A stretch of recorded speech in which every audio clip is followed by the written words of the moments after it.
তৈরি?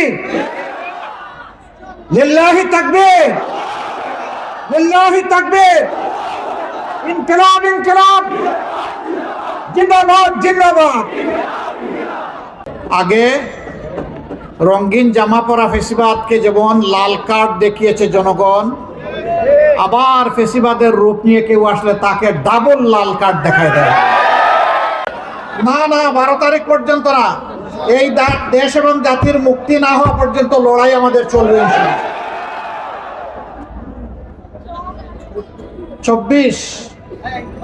24-এর বিপ্লব হওয়ার কারণে 26-এর এই নির্বাচন।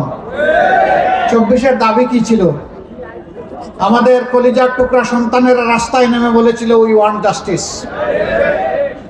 আমরা মহান আল্লাহর উপর ভরসা করে সিদ্ধান্ত নিয়েছি, প্রিয় বাংলাদেশে আমরা ন্যায় বিচার কায়েম করব ইনশাআল্লাহ। এই ন্যায় বিচার গরিব ধনী শিশু আবাল বৃদ্ধ বনিতা নারী পুরুষ, মুসলমান হিন্দু বৌদ্ধ খ্রিস্টান সকল মানুষের জন্য ন্যায় বিচার। এই বাংলাদেশ আর কোনো পরিবারের জমিদারি হবে না ইনশাআল্লাহ। পারিবারিক রাজনীতির দিন শেষ। ও রাজনীতি দেখতে দেখতে বাংলাদেশ ক্লান্ত হয়ে পড়েছে। ওই রাজনীতি তো আমাদেরকে ফেসিবাদ এনে দিয়েছে বারবার। ওই রাজনীতির কারণেই দুর্নীতি করে দেশের সম্পদ বিদেশে পাচার করা হয়েছে।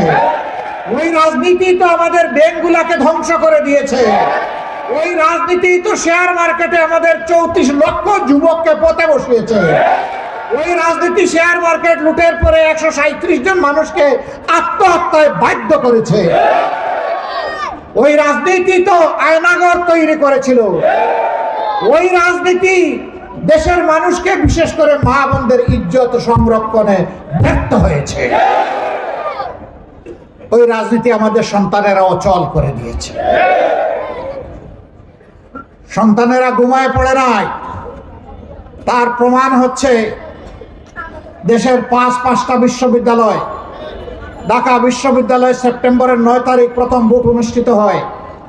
এই থেকে শুরু হয়ে আলহামদুলিল্লাহ এদেশের যুবক যুবতীরা সবচেয়ে সেন্সিবল, কনসাস, জ্ঞানী, জানিয়ে দিয়েছে তারা কি চায়।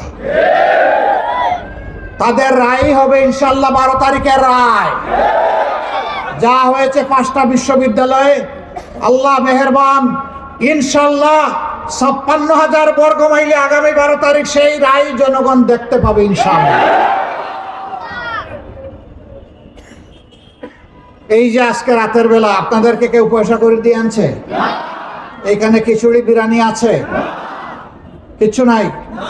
মনের টানে, দেশের ভালোবাসায়, সন্তানের ভবিষ্যতের আশায় আপনারা এখানে এসেছেন। আমরা কথা দিচ্ছি ইনশাআল্লাহ আপনারা আমাদের উপর আপনাদের আস্থা রাখলে, ভালোবাসা এবং ভোট আমাদেরকে সমঝিয়ে দিলে, আমরা 5টা বছর আল্লাহ যদি হায়াত দেন আপনাদের আস্থার প্রতিদান দিয়েই চলবো ইনশাআল্লাহ। যুবক বন্ধুরা, জুলাইয়ের আন্দোলনে তোমরা মিছিল বের করে বলো নাই ও সরকার আমাদেরকে বেকার ভাতা দিবা কিনা? বলো, বলেছিলা? বলো নাই? বলেছে আমাদেরকে অধিকার দাও, আমরা কাজ করে দেশ গড়তে চাই, দেশ গড়ার সুযোগ দাও। এই চিৎকার দিয়েই তো রাস্তায় নেমেছিল যুবকরা। তোমরা তো বেকার ভাতা চাও নাই, আমরা তোমাদেরকে বেকার ভাতা দিয়ে অপমান করব না। আমরা তোমাদের হাতগুলোকে মজবুত কারিগরের হাত হিসেবে গড়ে দিতে চাই। যুবক যুবতীদের হাতে বাংলাদেশের ভবিষ্যতের চাবি তুলে দিতে চাই। তোমরা তৈরি হয়ে যাও, এই বাংলাদেশ তোমাদের হাতে তুলে দিব ইনশাআল্লাহ। তৈরি? তৈরি?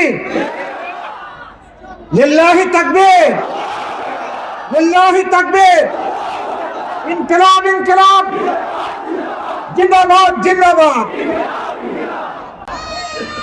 যুবকদের এই ভবিষ্যৎ বাংলাদেশ যারা সহ্য করতে পারে না, অতীতের কুখাইসলত যারা ছাড়তে পারবে না, তারা আবার বাংলাদেশকে পিছনে নেওয়ার চেষ্টা করছে। বাংলাদেশের রাজনীতির চাকার পিছন দিকে যাবে না ইনশাআল্লাহ। এই যুবকরা এখন চাকা নিয়ে সামনে এগিয়ে যাবে। যুবক বন্ধুরা তৈরি হও, বাংলাদেশ নামক উড়োজাহাজের ককপিটে ক্যাপ্টেন হিসেবে তোমাদেরকে বসাতে চাই। আর সেই উড়োজাহাজের প্যাসেঞ্জার হয়ে প্যাসেঞ্জারের সিটে বসতে চায়। তোমরা দেশ চালাবা, অতীতের সমস্ত পচা দুর্গন্ধযুক্ত যে রাজনীতি ছিল তাকে দুই পায়ের দলে মারিয়ে বাংলাদেশকে সামনে এগিয়ে নিবা ইনশাআল্লাহ। বলবো যে আপনি তো আমাদের হাতে দিয়ে আপনি বিশ্রামে চলে গেলেন।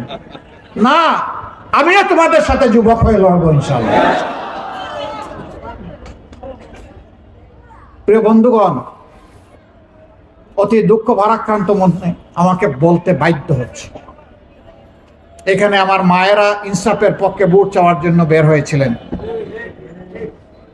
কিছু বেয়াদব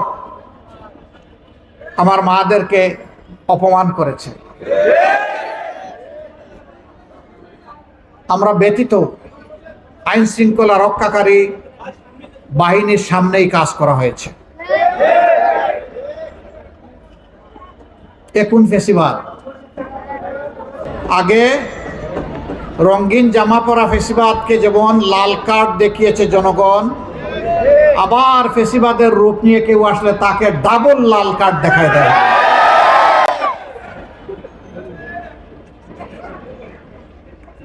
জুলাইয়ের আন্দোলন এমনি এমনি হয় নাই। জুলাই 15 তারিখ ঢাকা বিশ্ববিদ্যালয় আমাদের কলিজা, সেই বিশ্ববিদ্যালয়ে আমাদের কলিজার টুকরা মেয়েদের গায়ে যখন হাতুড়ি বাহিনী আক্রমণ করেছিল, সেদিন বাংলাদেশ জ্বলে উঠেছিল। মায়ের অমর্যাদা কোনো সন্তান সহ্য করতে পারে না। প্রত্যেকটি মেয়ে শিশু দুনিয়ায় জন্ম নেওয়ার সাথে সাথে সে আমার মা। যারা নিজের মাকে সম্মান করতে জানে তারা পারবে বাংলাদেশের 9 কোটি মাকে সম্মান করতে। আর যে নিজের মাকেই সম্মান করতে জানে না, সে কেমনে অন্যের মাকে সম্মান করবে? আমরা তাদেরকে বলছি, তওবা করো, মাপ চাও, আল্লাহর কাছে ক্ষমা চাও।